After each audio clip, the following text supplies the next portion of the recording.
Hello, dear students. Myself, Professor Meshramkar Sunetra, Assistant Professor in Department of English, JAT, Arts, Science and Commerce College, Maligaon. The topic of my presentation is Pleasures of Ignorance, written by Robert Lind.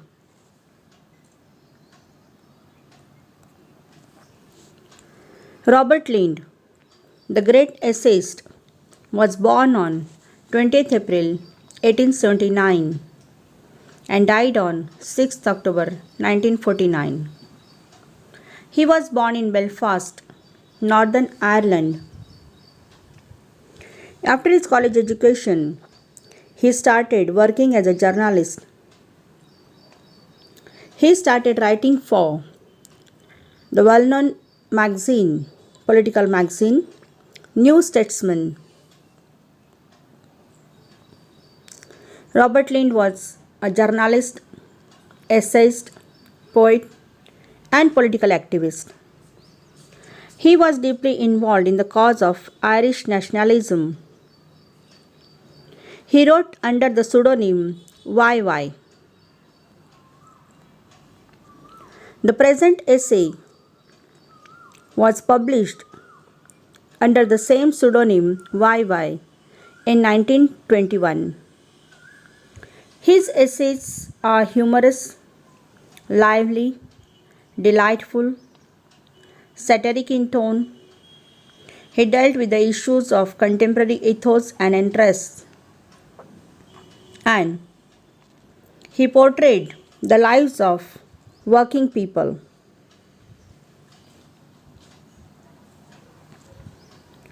In the present essay, Robert Lind has focused the theme of discovery, learning, confusion, inquisitiveness, and ignorance.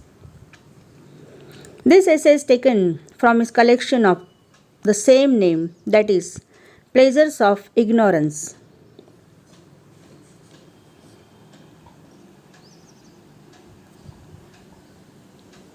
Here, Robert Lind has focused that everyone is ignorant. Ignorance is not bad because it fuels curiosity. Ignorance among men and women, especially about the facts of nature, is endemic. Nearly everyone suffers from this shortcoming. Many among us live and die without knowing the difference between elm and beech tree. Here, Robert Lind has given the example of elm and beech tree. In appearance, these two trees appear same, but there is difference between these two trees. But many people are ignorant about it. In the same way, he has given the example of cuckoo bird. Many of us are ignorant about the fact that male cuckoo sings, but not female cuckoo. We are ignorant about the way a cuckoo lays its eggs. So here, Robert Lind has focused that we are ignorant about many things of nature. Here, Robert Lind has suggested that ignorance is a part and parcel of life. Everyone is ignorant in some way. For example, a doctor may not have the same knowledge as a botanist, nor the lawyer has the same knowledge as the farmer.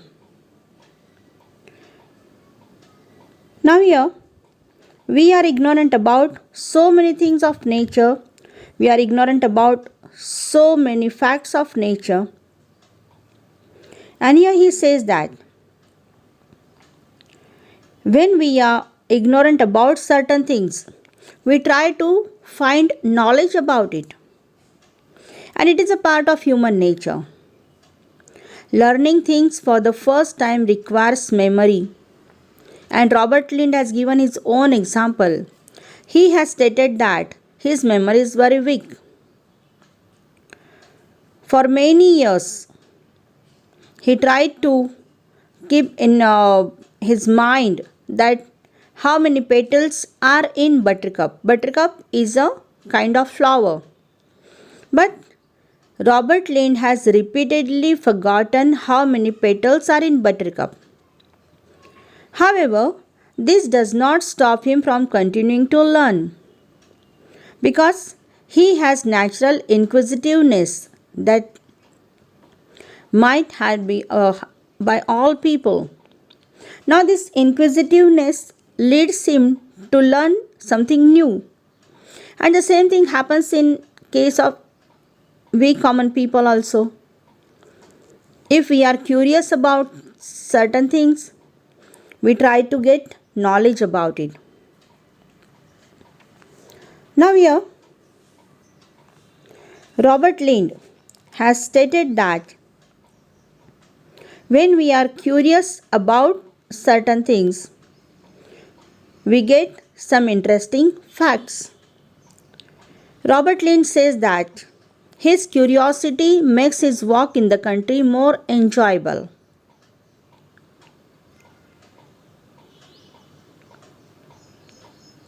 Now, many people feel more knowledgeable than others, but actually they are also unaware about certain things of nature or so many facts in life.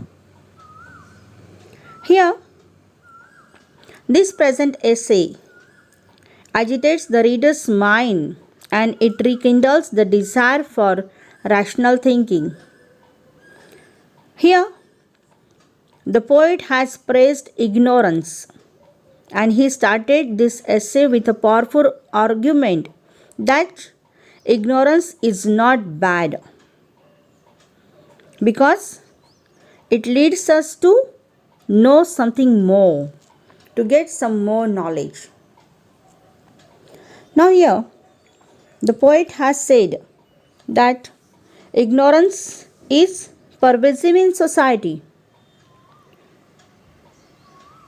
Here he has given example of a clever lady, and that lady asked question whether the new moon always appears on the same day of the week.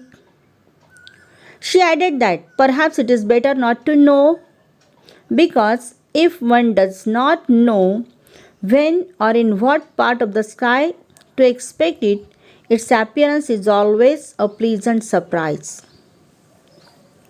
Now, here Robert Lind says that despite being aware of nature's timetable, nature observers do feel surprised to see the ushering in of spring and some such events.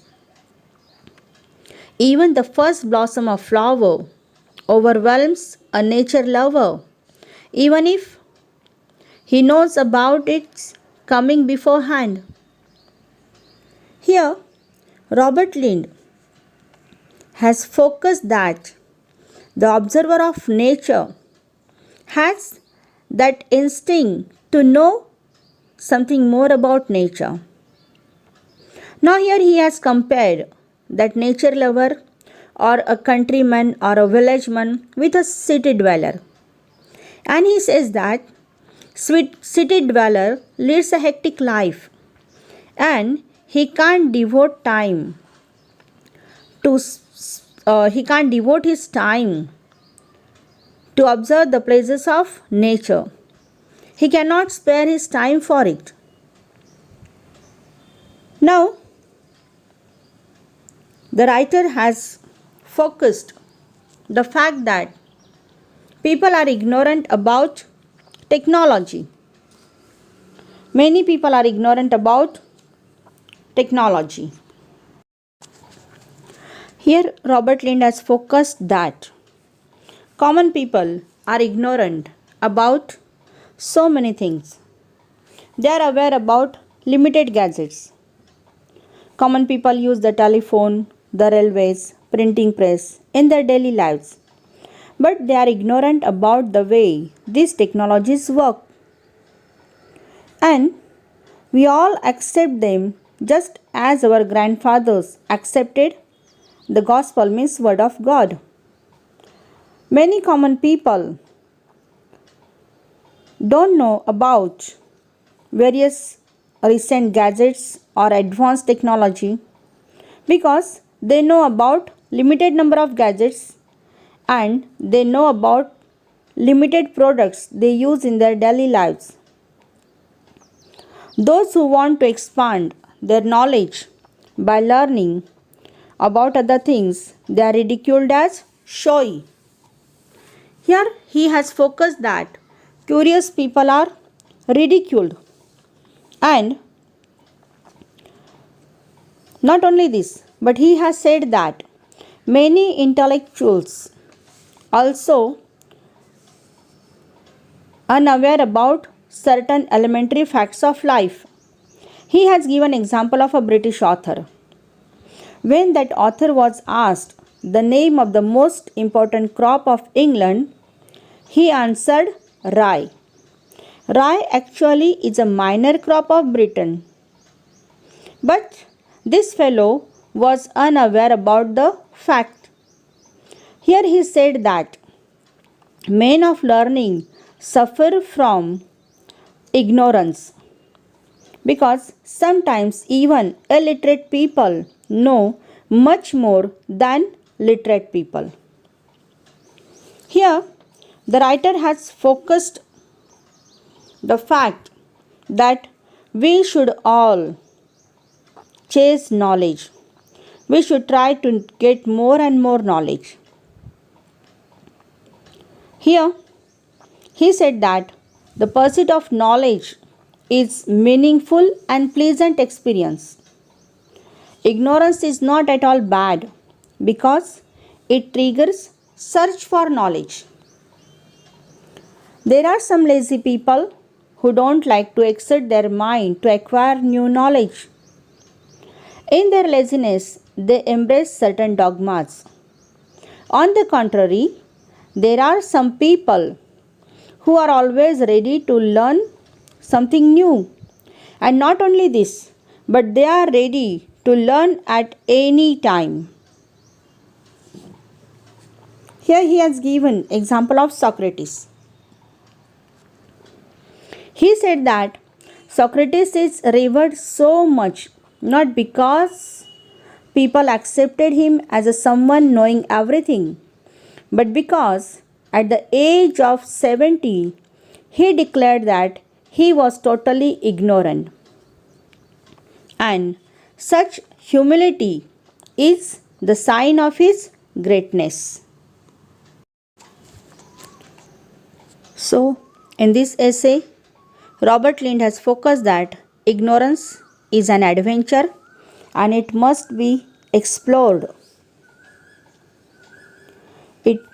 Ignorance allows us to enjoy every piece of art like a good book or a beautiful flower or a living creature over and over again without feeling bored or tired.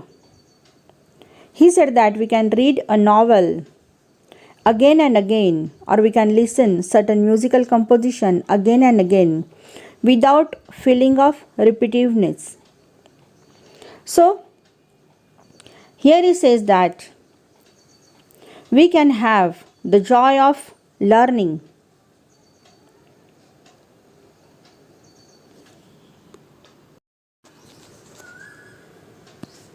So the present essay is about pleasures of ignorance, and Robert Lind has focused that ignorance makes our life more enjoyable. Thank you.